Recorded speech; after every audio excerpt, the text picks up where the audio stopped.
Hey everyone, welcome back to our podcast edition. This is Cece, And this is Claire.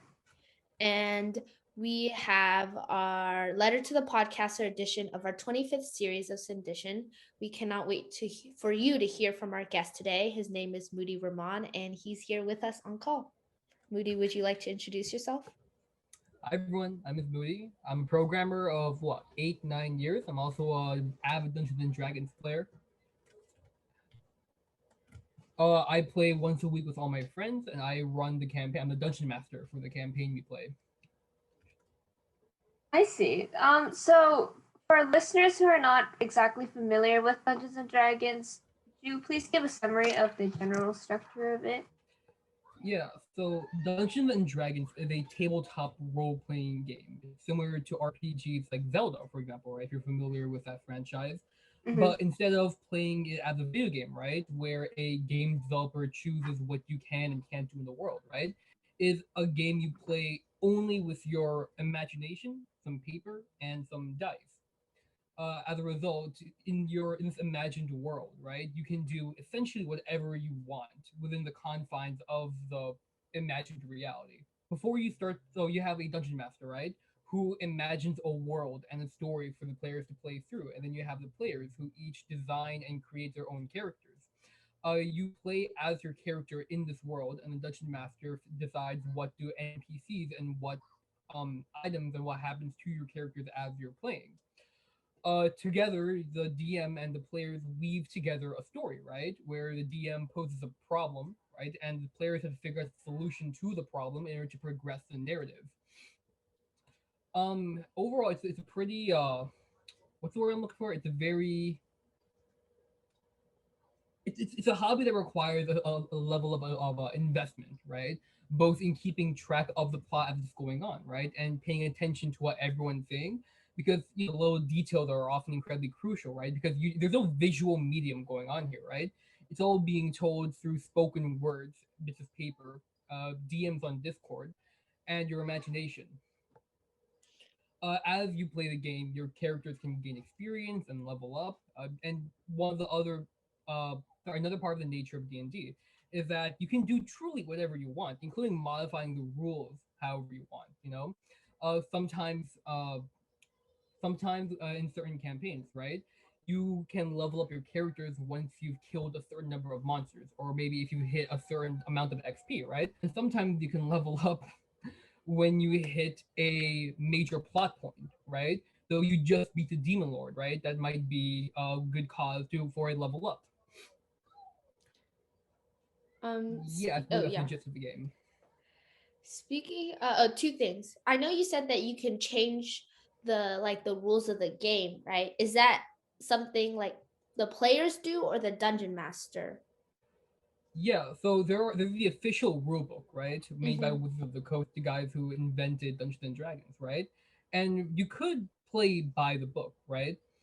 Um, However, yeah, it's kind of boring, right? The rules of the game are really long, they're really tedious, they're kind of a hassle to play the game exactly as it's intended, right? As a result, right, it's up to the discretion of the dungeon master in order to figure out what roles you want to play by, right? However, that doesn't mean the DM has free reign to do whatever they want, right? The purpose of being a DM is to make an enjoyable experience for everyone, Mm-hmm. right? And while like as a DM you could like put in whatever arbitrary rules you want, right? You have to keep in mind what's fun for everyone and then balance and generate the game according to what's fun for everyone, right? So some people might not like combat, for example, right? So you might modify the combat rule so that combat goes by a lot quicker, okay? I see. Or some players like might not like enjoy role playing, right? They really enjoy the whole like technical aspect of like doing the math of like how much damage and what effects your characters have, right? In addition, right, you can add in rules to add, say, specific nuances to combat that aren't present in the vanilla rule set. In that way, you can really tailor Dungeons and Dragons to fit how you and your players want to play the game. Okay, But I it's see. important to remember, at the end of the day, whatever the DM says goes. They are by Right, yeah. definition the people who Mm-hmm. are generating the universe, right? You can't Mm-hmm. argue with a DM, and you have to put your faith into the DM, put your faith in the DM, right, to like make the proper call, for the situation at hand. Okay, I see. So just going back to like the general workings of the game, how do you join a game? So you join the game by getting some paper, a pen, some dice, and your friends, right? You guys sit Mm-hmm. together, you figure out who wants to be the DM, right? So who wants to do the extra homework of like writing a story, figuring out like the characters in that story, right? And figuring out how you guys, the player, all fit into that story, right? As well as working with the players in order to design the characters you want, right? So if Mm-hmm. I as a DM I'm trying to run like a low magic type of scenario, right, where magic is a rare commodity, right? I mean, it's like in that universe, right? Having like a high wizard elf wouldn't really make sense in that universe, right? Because magic isn't really a thing for that specific world I'm trying to build. Mm-hmm. Mm-hmm. Yeah. Okay, so it goes yeah. So you figure out who wants to be the DM. You sit down with your friends, and then the DM will start telling you the backstory, right, of what this world is like, what the different factions are, if there are any countries, any notable people to remember, right? And then you play your opening scene. And the classic opening scene is that you and your party are all sitting in a tavern, and a mysterious figure comes up to you and offers you a quest. That's the same opening that I have used countless times, and it Mm-hmm. always works, because taverns are always places where shady cloaked figures hang out, and there's always a lot of room for antics and for shenanigans to go on in a tavern. And obviously, with like the pen and paper thing, especially now that most things, obviously things are changing now, but for like a year, at least in America, COVID was like pretty bad and put everything Yeah. online. But I know you mentioned that people still play over Discord. Yes, yes. So originally we used to play with pen and paper, right? But then the Mm-hmm. pandemic happened, and like no one likes holding up paper to a camera. That's It's just like, not hey, look at effective, right? this. Yeah. Yeah. So we had to transfer over a lot of the tools we use over to Discord, right? We Mm-hmm. found a Discord bot called Avray that does a lot of the heavy lifting for us, Oh. right? Mm-hmm. So we load in our character into Avray, and Avray remembers which character belongs to which Discord user. We can run a Mm-hmm. command like Wow. exclamation mark attack with like my sword, and then the Mm-hmm. bot will automatically look at sword. It has a 1d6 for damage, roll that 1d6 and add on whatever modifiers you have, and it's all automatically. So Oh it's been wow. a real it's been a great help, because usually you have to get pretty good at like rolling your dice and read them pretty quickly, right? But the Mm-hmm. bot's been able to automate a whole lot of that, as well as like keeping track of like little details, like who in what order do people fight, or keeping track of something like status buffs and debuffs on players and monsters. Mm-hmm. I So see. while the initial transition to a virtual D&D was a little jolting at first, right? Yeah. It definitely like I feel like came out for the better. Don't get me Mm-hmm. wrong, D&D is a game much better played like in real life, where like you're in the basement with your friend, you have a huge table, and like Yeah. and like you get like a whole bunch of junk food and you just waste yourself while like pretending to slay a dragon in your imagination, right? Mm-hmm. And but hopefully, once real life really starts up again, right, and my campaign can get together every Sunday properly, we can do that, but with Discord as well, just to like help us keep track of some of the nitty gritty details that we had to do manually before. So in a way, it was an improvement. Mm-hmm. I see. It seems like it was a lot easier and simpler to keep track of various day-to-day things for D&D. Yeah. Yeah. Um. Yeah, in addition to that, what you just mentioned about the day to days for D&D, right? Like the Mm-hmm. D&D, the universe you imagine can get like incredibly expansive, to the Mm-hmm. point where like you can have characters, and each of those characters have their own families as well, right? And then when the character dies, you can start playing as like your descendant, and then you can have properties that Oh. you own. You can pass it around to other people, to your descendants, and then those properties can have a passive income depending on like what they are. And the game can be as huge and as nuanced as you want it to be. Not everyone wants to like write up laws of inheritance for a foreign land Yeah. while you're playing D&D, right? But if you Uh-huh. wanted to, you totally could, you know. And you could like Mm-hmm. imagine a world outside of like the immediate vicinity of your players. So that like things are always reactive, everything's always changing. Your players are always on top of their feet. That's the proper Toes. saying. They're on top of their toes. No. No, you're Picking on on their top of your feet. toes. On their Okay. feet.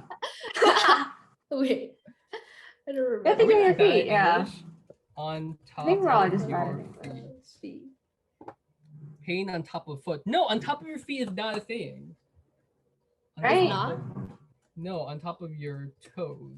I'm pretty sure On your 'cause toes. it's On your alliteration. toes. On On your your toes. Yeah, I toes. think on your. I think just. On oh, your just keep toes. you on your toes. No, on Yeah. top of it, just on your toes. All right. On your toes. Nice. You mentioned that like you meet with it before COVID, right? You meet with your friends every Sunday. Did you like? Is this the original group that you met with when you started playing Dungeons and Dragons? Not exactly. No, people have come, people have gone, right? And some people will just pop in every once in a while when they have some free time, right? The only person who's been like really like there from the beginning, high key, is me, the DM, right? Because I'm the one who's been like telling this ongoing story the entire time, right? But Mhm. even then, I had to take like weeks off every once in a while, right? Because I had an exam to take care of, or I was just feeling burnt out that day and just wanted more time to like write the next part of the story, right? Um, because like some DMs do prefer like generating the entire story from the start, right? That's a lot of work. I don't do that. I generate the next story points like a day or two before the actual session, right? And then I kind of like ad lib my way through the major points that I had set up for myself. Mm-hmm. Yeah. What was the original question? I feel like I didn't answer it. Oh, it's just like I mean, you kind of answered it. Like I was talking about, like, was this the same group that you had been meeting with since the beginning Oh of yeah, actually, the time you started? funny anecdote about that, right? The very first session of D&D I played with my friends, right? It was me, the DM, and it was 8 other people, all at once. It was Wow. me, and then I had to keep track of like 8 different people and where they were and what they were doing, right? And to like make it so much worse, right? 2 of those people, they were Aarakocras, right? Which is it's a race of bird people in D&D, Uh-huh. right? Uh-huh. Meaning they can fly, right? Oh wow. And I hadn't quite anticipated how many of the puzzles I had designed could have been like subverted by people who could fly, right? And like keeping track of combat in 3 dimensions was a whole brain fuck for me, honestly, right? It was such a pain. After that, like, and a lot of DMs have their own like really weird rule. Like some DMs like don't like having magic users. Some DMs don't like having healers. Some DMs like me don't like bird people. They just don't like dealing with like 3D in the air combat. All right, it's such a hassle. Okay, that's understandable. Yeah. Technically, you are the DM, so anything you say goes anyway. So yeah, we can't exactly have a problem with it. So, how did you first get into Dungeons and Dragons? Like, when did you start playing? I started playing with the rest of my friends. Actually, no, I started playing in middle school, but it was really bad. We didn't know what was going on, right? We didn't really understand the concept of a DM, so it was kind of like we each just shouted what our character was doing, you know. So oh my it was goodness! kind of like it really was not too unlike a bunch of little kids like playing like pretend fights on the playground, right? It's like, I use my sword of fire. Oh. No, I use my shield. Oh yeah, I use my shield that cancels out your shield. Oh yeah, I use my sword that cancels out your shield. You know, it was a whole train wreck. It was really bad. You know, and like at least we were like cognizant enough to realize it was really bad. It was not fun at all, right? And so we stopped playing in middle school, right? And then those friends went, and then the friends I'm not that was a long time ago, right? High school came around, and D&D always was like a part of popular culture, you know. A lot of these video games, right, have a lot of cues from D&D, right? You know, in RPGs in the beginning where you have to like pick stats for your character, right? Your characters and like the typical stats are like strength, charisma, wisdom, agility, etc., right? All of that's a direct descendant, the direct DNA of Dungeons and Dragons influencing today's culture. When did you first start becoming DM though, instead of just a player? Oh, I was never a player. Oh, you right. I'm so sorry. I'm so sorry about that. I was a player one time. I'll get to that, right?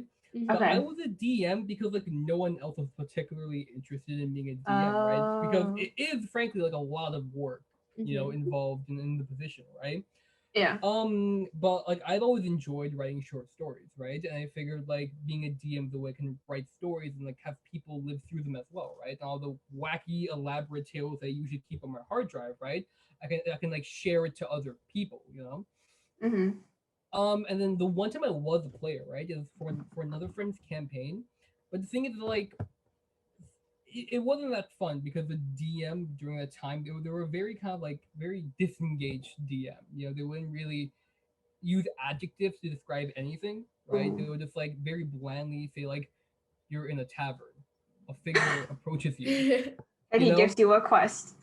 oh, and he gives you a quest. The cloaked figure says, "Go to this city and obtain like this gem." Oh, It really that's wasn't that fun. I wasn't into it at boring. all. We that group disbanded pretty quickly. Oh Especially because no. I feel like as a DM, it's up to you kind of like maintain the energy of the table as Mhm. well, right? You're right, yeah. Everyone's a lot more engaged when you yourself are like really trying your hardest to like make the story sound loud, to sound bold.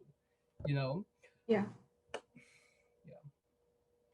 So there's an aspect like writing the story, there's an aspect of being a good storyteller as well, right? Right. You have to be able to keep people engaged while you're telling, like while you're like narrating events, as well as like Absolutely. knowing when to stop narrating and when to open the floor for the players to interact with the world, right? Mm-hmm. And these things you win from like trial and error as a DM, right? Like when to Yeah, stop, these when to start things. again. Yeah, no one is born a dungeon master, right? It's very much an acquired skill that you have to just Mm-hmm. keep DMing over and over again, and eventually it kind of clicks for you, right? What you like as a DM, what your players like, and like how you can meet the middle between those two desires. And have a good, a fun campaign for everyone involved. Mm-hmm. And I know you mentioned that like you were writing short stories and that you wanted to share as being a DM. But in general, where do you get your inspiration for your campaign stories? I mean, inspiration comes from a lot of places. As some other DMs will tell you, they're reading a science fiction fantasy novels, and they get inspiration Mm. from that, right? I'm not that high class. I watch TV sometimes, and on like really bad days, I'll just like recreate an episode from shows that I watched, like one to one.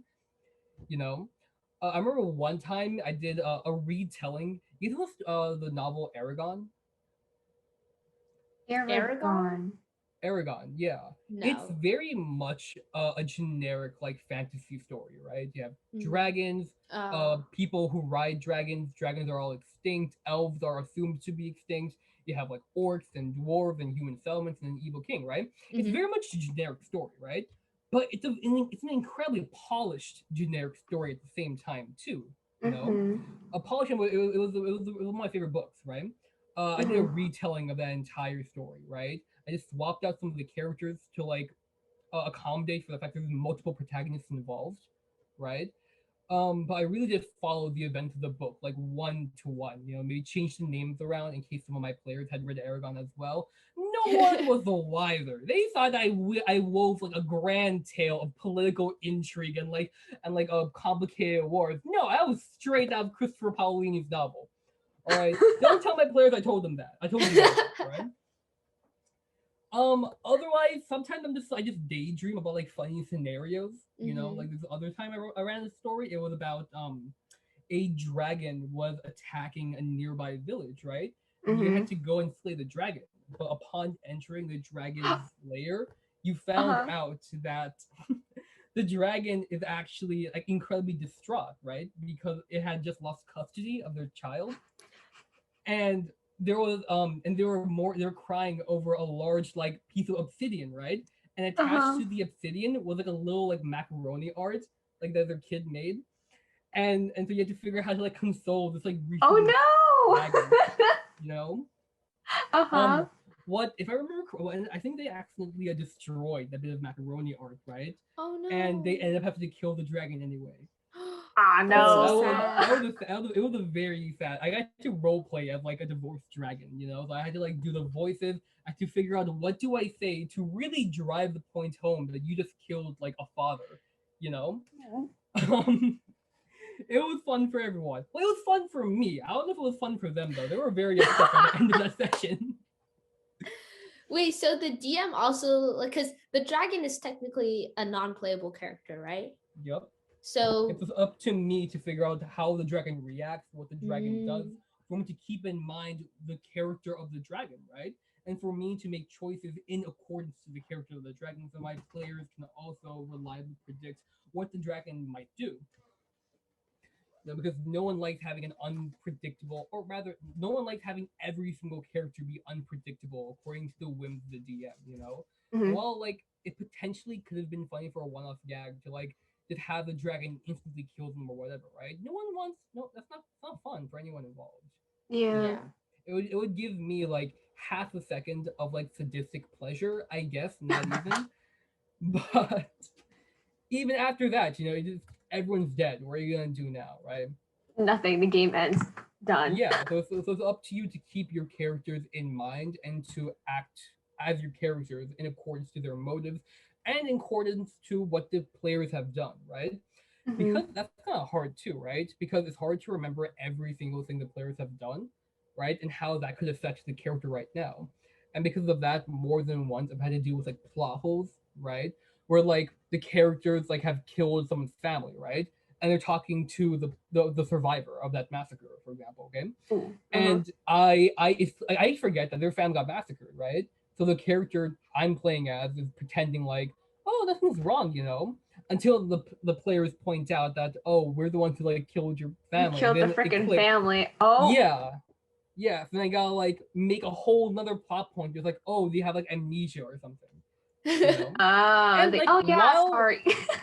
while I could recidify that mistake, right, and just admit to my players that I made a mistake, right, it's much more fun to never admit that because by refuse, I don't usually I'm all for admitting when you're wrong, right?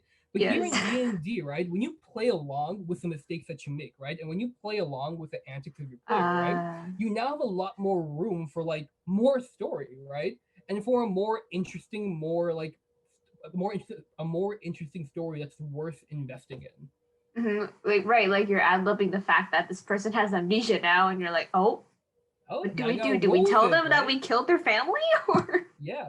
And it's like, who gave them amnesia? Why do they have amnesia? Is there a reason you want to cure them of their amnesia, or do you think them having Mm. amnesia is like to your advantage, right? Is Mhm. there an event in the future that might cause them to suddenly like regain their memories, right? And now Right. that if they do regain the memories, what are they going to do the next time they interact with the players, Ooh, yeah. Uh huh. right? So just to It's that. clarify Mhm. about the game, so the DM is basically in charge of all NPCs. So Yep. anybody who's not a player that is part of your campaign, you are the one that's playing the NPCs. Yep. Okay, just to clarify. Are there things that you particularly like dislike about being a DM? Like I pet peeves? dislike I dislike when my players completely throw me for a curve, right? And they do something so incredibly unexpected, my brain kind of shuts down for a couple of seconds, and then I end up Uh, like stammering for another 30 seconds. I try to like process what's going on, you know. Like, I remember one time, right? I was trying to like weave another like story of like political intrigue, right? Because me and my players enjoy that, Mm-hmm. and like the role playing aspect of it especially, right?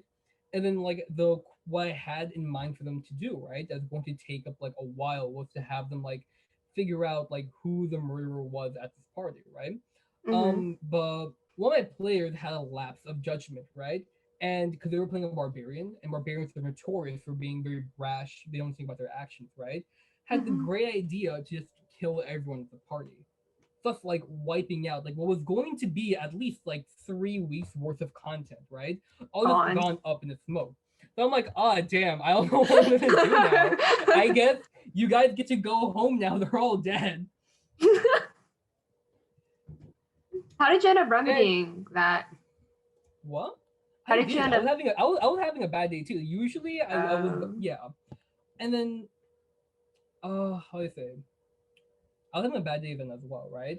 So I figured, you know what, I might as well, because the only reason they would resort to like large amounts of murder if they is if like they weren't super into like the character, and they weren't super into Mm. like the Um, actual premise of it to begin with, right?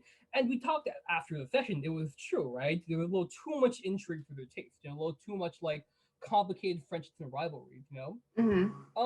So while yeah, I did lose out on like an hour or two of work of prep work, right? Planning ahead for those sessions.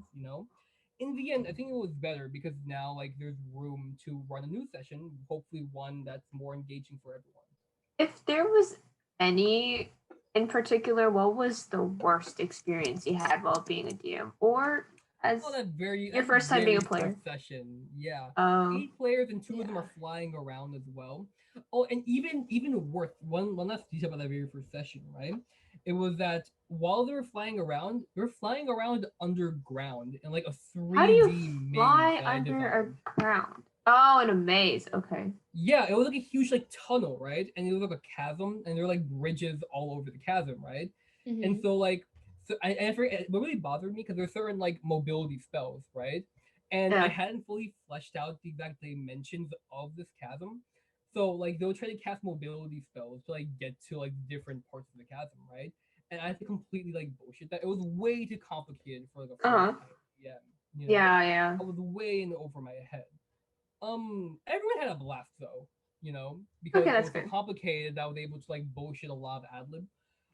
And so it ended up like panning out for the good. But not every session has ended up like that. Sometimes I made bad calls. Sometimes I ad lib something. I ad lib everyone into like a corner where they can't really get out of. You know, Mm. I see. I just have to end the session and then say, "Hey guys, I'm in a bad spot. We'll just wait until next week, and I'll figure out something for everyone to do." Yeah. There was another campaign, right, or the beginning of the current campaign I'm playing, right, where I Mhm. turned that idea on its head, right, where we started off the campaign as these like very strong players, right, who were being hunted down by heroes who were sworn to kill them, right, going off the idea, right, where if you're a villain, right, the longer Mhm. you're a villain, the more powerful you're a villain, right, the more and more heroes who are going to come who train very specifically to kill very specifically you, right? Oh So man. I had the idea, right, of starting a campaign where the players are these well established villains, right? Mhm. Like very old, well established villains, right? And a new generation of heroes have risen up, right? Studied like you guys, right? Because the more strong you become, the more famous you become, right? And the Yeah. more well known your abilities become, right? These Mm. heroes who rise up, who very specifically have trained to defeat only you, right? Mhm. And so in the beginning, at the very first session of that campaign, right, everyone got killed by the end of it, right? Because the heroes had finally caught up to them, right? Oh The no. the second session, right, like after Uh-huh. like the shell shock of having your character to be killed off almost immediately, right, takes place about like what, like 5 years in the past, all right. And in this world 5 years in the past, right, it was before you guys became villains who rose to notoriety, right? And now that you're in the past, you have to figure out exactly who the heroes are, deal with the heroes before they get strong enough to kill you, right? Mhm. And then rise again to fame and rise again to power without like triggering that chain of events. Oh, that's very I hope interesting. it is. It's been a really fun quest. Yeah. How long does like a quest or like a campaign last usually? Um, I try to take care of at least one story beat every session, right? Mhm. So at the beginning of every session, there's a question from the previous session. I try to have that answered by the beginning of the session, right? And what a quest is widely varying, right? A quest can be like go and get it can be like go and console the dragon, right? That quest took about one session to complete, right? Another quest could be like figure out where the supply of illegal magic weaponry is coming from, right? That specific quest had subquests underneath it, right? And to Mhm. complete each subquest, you have to figure out over the course of several days the answer to that question. So a quest isn't a cut and dry event, right? A quest is Mhm. an objective, and depending on the objective, it can take God knows how long. How do you know when like a story you're like ready to end a full? I usually have the ending like prepared in advance, Mm. right? So I have all the major story beats written down, right? I want the characters to meet this NPC. This NPC points them toward this NPC. This NPC will point them towards this dungeon here. This dungeon contains this item to unlock them. This other dungeon, you go to that dungeon, find the actual final boss, and then they beat the boss, and then that's the end of that like overarching story. It's everything that's in between, right? That I intentionally leave kind of blank, right? So that I can fill that in with whatever's interesting at that moment. Nice. And sorry, this is like more technical stuff, but how many people, I know you say people come and go, but in general, like what is the number of I people in your group? I prefer four people. I feel like four people of varying classes, right? Because I'm lucky that Mhm. all my friends have like very unique preferences in the kinds of Mm. characters they play, right? Because there are certain like builds that are because D&D is such a diverse game, right? It's incredibly difficult to properly balance each and every single aspect of the game, right? Mhm. Yeah. And so there are some people who like to metagame, right? Who like to play the game specifically to like meet a certain goal, right? For example, you can have characters who are like half sorcerer, half paladins, right? They can do ridiculous amounts of damage, and they have really good defense as well, right? Mhm. But a sorcerer paladin isn't like the kind of character that typically comes out of imagination, right? The people who play sorcerer paladins are people who know that already, right? And like know exactly what traits and what abilities they want to maximize on their damage. Mm. I've never had that problem, I've always had at least like a healer type, a magic type, some stealth rogue type, and some like loud fighter type, you know? Uh-huh. And I feel like having four people and four unique people, right, is a good number for a camp for a party. I see. Because then otherwise you overcrowd and it's complicated. Like your Yeah, first campaign. Yeah. yeah. And there's Yeah. also an element of like of trust involved in the game as well, right? Mm. Where if I'm running with like new people who I've never met, I do like two or three people, because I don't Mhm. know what they like, I don't know what they're planning on doing, I don't know how they think, right? But if it's Right. people who I've played with multiple times, right, and people who I trust, and people who can like understand the story I'm trying to lay down, right? And know my style of storytelling and know when to pick up a plot hook that I give them, Uh-huh. then it's much more comfortable doing more people if it's people who you're familiar with. I see.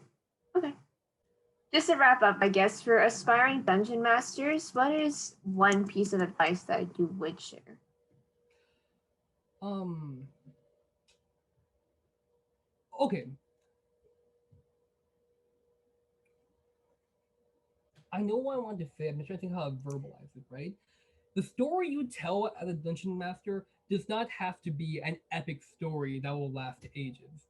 Right. Even simple stories can make for an incredibly fun time. Right.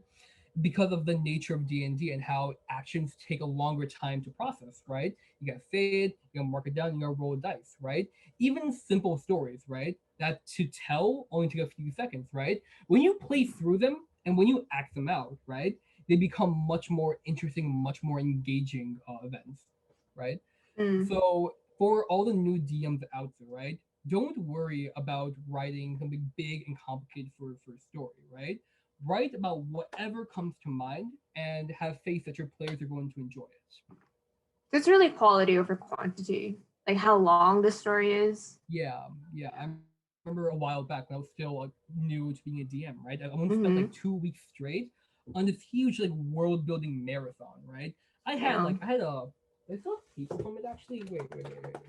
Oh. No, Oh my god, that's a I big don't think big folder. no, it's not in that notebook. But oh, it might be somewhere like in the void or something, right? But it was like I spent a whole like 2 week marathon, right? Like generating this massive, sprawling pirate themed world, right? Because I Damn. was just really into pirates for those 2 weeks. I Uh-huh. don't know why. And there were like countries and factions of pirates and factions of countries, and like trade going on between different countries and different pirates. It's like And a whole like economy. yes, exactly. I had written a computer program to simulate the economy for this as well, right? Wow. Yeah. How much yeah. time did it take you? Let's not talk about that. It was a lot of time, right? To generate this Uh-huh. incredibly complicated and nuanced world, only Mhm. to realize that neither I nor any living person has the brain power to like simulate this entire world in like a way that prevents plot hooks, right? It was just far Uh, too big and burdensome, right? So all of that work I had to scrap because like I knew at that point that I wouldn't enjoy writing that world because like uh-huh. one action would happen, right? They have to figure out like who saw that action, of which faction who saw that action, and do they Uh-huh. tell their factions? How do they react? And how does like the tangled web of friendships and rivalries like change accordingly? You know, Uh-huh. that's so much Mhm. work. I scrapped it all. You know? Did you end up using And parts of your big world in the rest in like your other stories? Or some of the funny characters I thought up, made reappearances, right? Not that my mm. players knew, because my Okay. players don't get to see that behind the stuff, don't get to see the behind the scenes, right? Mhm. Um, but I was able to like salvage some of it at least. That's good. That's good. Yeah. I think one of my favorite characters from that huge world, right? Who was his name was Isekai Halal guy, right? So Uh-huh. I'm not sure about Joe, right? But here in New York City, right, there is a popular food truck, right, or a Yeah. genre of food trucks rather, right? Halal. Yeah, yeah, yeah. So what's known to in vernacular as halal, right? It's really a dish of baked rice Oh with yeah, grilled yeah. chicken on top, right? And there are a lot of different trucks, a lot of companies that offer this, right? And Mhm. in my D&D universe, right, I had imagined a guy who ran one of these trucks, right, where him and his truck got transported to this like high fantasy medieval society, Mhm. and that was own like really fun like 3 or 4 weeks quest, right, figuring out who Isekai Halal Cart is, what changed about him while he was transported to this universe, right, and like what's his entire backstory, right? Because not the Isekai, you know what Isekai is, right? Isekai? Oh, isekai, it's a genre of anime, right?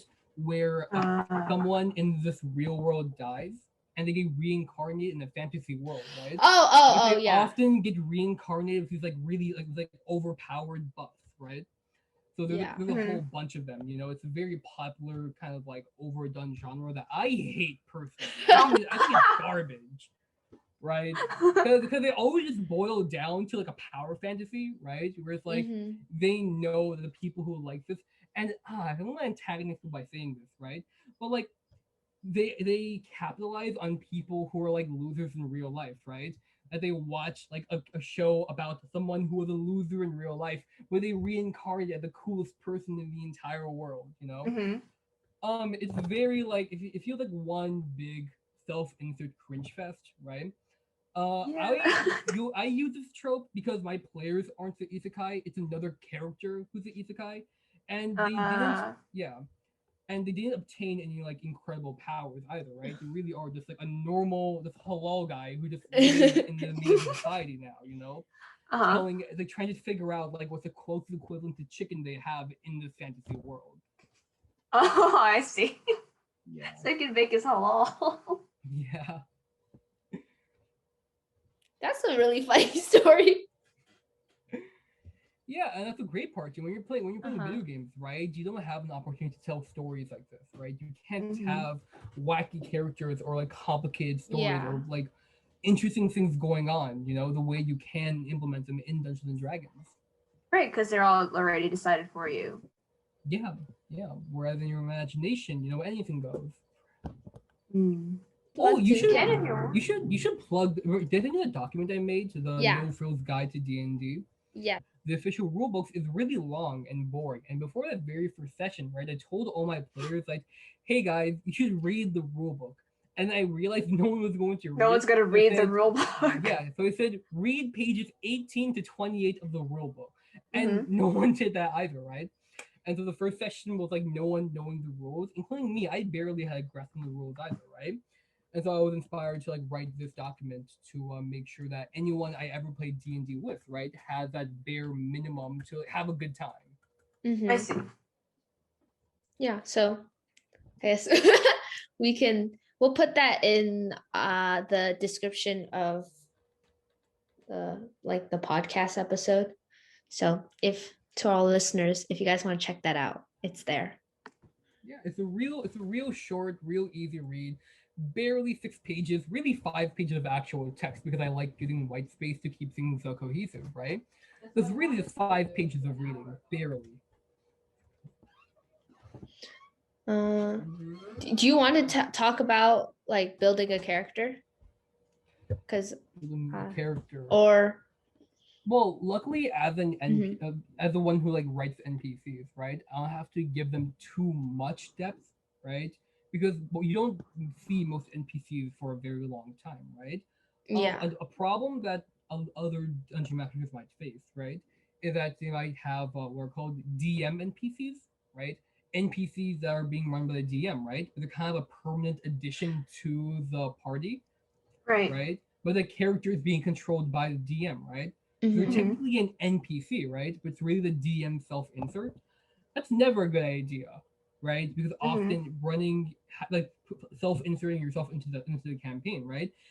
Your DM NPC. I've heard horror stories where the DM NPC will be like stupidly overpowered. You know, they'll have Oh, like ridiculous what? abilities, be able to like Uh, take care of pretty much any problem, right? That's annoying. Oh, God. Yeah, right. It's It really ruins it's the really entire game. exactly, you know, and because like a lot of DMs will see the chance of being a DM as a chance to like power trip essentially, right? as Because now they're like the gods of the universe, they think they can do whatever they want, right? But yeah. Yeah. as a It's like a DM, god right, complex. you're not like just the god of the universe, and that's still like kind of like overblowing it, right? You're really just a guy like in your chair like writing words on a paper, Right? but like a lot of people like power trip, okay, and they'll like go insane, like happily kill off their entire players and have their like special NPC bring everyone back. It's more common than you think.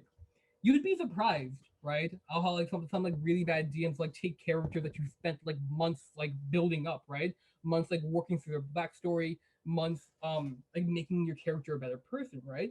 Only to just insta kill them however they want.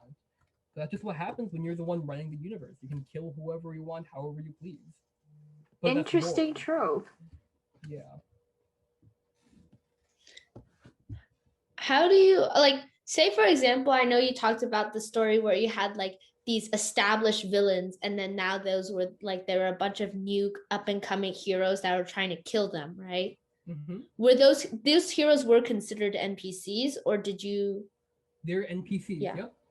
So I had to play as the heroes, right? Who Mhm. set out on their quest, who trained to defeat these villains, right? But after they were sent back in time, right? They weren't heroes at this point, you know? They were just like I think one was a bartender, one was like the police chief captain, and then one was like I think one was like a farm child was a farmhand, right? So it was through the actions of the villains, right?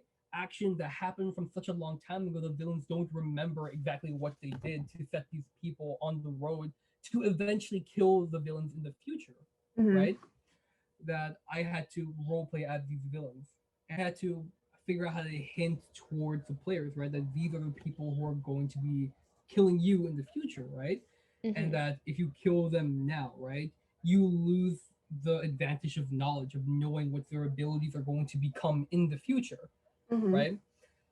It does raise a lot of questions about exactly how intricate time travel is, right? Like, does the very act of you knowing what their abilities are going to be in the future shift what their abilities are going to be in the future? In response to that, I said, whatever, that's so much work, okay? As long as you don't do anything too crazy, they're going to be the same as you imagine them to be in the future. Yeah. Players don't get the hints all the time, right? Do they? Like they pick it up. Every once in a while, right? I'll leave what looks like an obvious plot hook, right? And they'll like ignore it for some incredibly mundane detail, you know. And it's always really funny Interesting. because my players are in my defense, right? I have never like done anything particularly evil as a DM, right? I've never like had like sorry, I never had like a random button, right? And if they pushed it, it'll like open a trap. I've never done that, right? Most buttons I create are like good buttons, okay? And if they are trapped, I make it pretty clear that they're trapped. If you're like in a dungeon or if you're like in a bandit hideout or something, Oh right? yeah. And yet, for some reason, they insist on treating every button I ever show them with the most suspicion you can imagine. They are terrified of buttons, right? I remember in one of our early campaigns, right? They had to raid a bandit hideout, okay? And then in the very front room, there was a fountain, right? And in the corner of that same room, there was a button, right? They saw that button and they spent like half an hour debating on whether or not to push it, okay? And decided not to. And they go and complete the rest of the dungeon, right? They come back to the front room and look at the button again, right? They spent another half an hour debating over the button, right? Until they finally agreed to push it and to just deal with whatever comes, because they were so sure that pushing that button would cause like something terrible to happen. No, pushing the button drains the water away from the fountain to reveal treasure in the fountain. That was it. That was all it was going to do. I swear on my life, I have never done anything mean to my players, and yet they're terrified of every button I give to them. God damn. You know? It's so funny. Or I'll like describe like all the characters in the bar, right? And Uh-huh. almost always they'll like immediately go up to the bartender and ignore, and they'll leave everyone else in the bar for later, right? But no matter how like boring or quick I describe the bartender, they'll always go up to the bartender and try to like give the bartender more character, you know, because they just really like bartenders for some reason. I don't know. Interesting. I mean, My players are a weird bunch. Did you like, were they originally friends of yours, or like you became friends because of Dungeons and Dragons? We've been friends for ages before Dungeons and Dragons. Yeah, we've been friends for a long while. I see. It's a great way to keep people together as well, right? Because the commitment to make sure that you are guaranteed to talk to each other at least once a week, you know? So even if you never talk at any other time, right? You can still have that once a week Dungeons and Dragons to get together for. It's a great way to make sure you don't drift apart or you don't like end up too isolated from everyone else during the pandemic. That's true. Thank you for the conversation. I really enjoyed it. It's been an absolute pleasure being here. Thank you, Fifi. Thank you, Claire. So thank you all for listening. I hope you guys enjoyed it and have a good Sunday. Take care, everyone. Yay!